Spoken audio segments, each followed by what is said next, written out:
மாட்டுல நீயும் ஹை ஸ்பீடுல ஓடி வந்து யூட்டன் போட்டு போற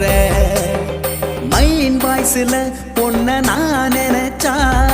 எதிர வந்து ஏஞ்சல் போல நின்ன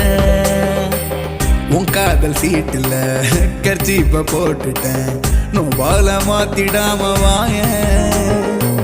உன் வீட்டு டாபர் மேன் இப்போ என் ஃப்ரெண்டு தான் பெண்ணா என்ன பத்தி கேள சின்ன சம்மதம் சொல்ல என்ன தாமதம் காதல் சொல்ல பார்வை ஒன்று போதும் பெற்ற மார்க்ஸ் லைட்டே தான் வேணுமா அடி பேரழ கேட்டாச்சு லைட்டு கசக்குமா உன்னை பத்தி ஓவராச்சு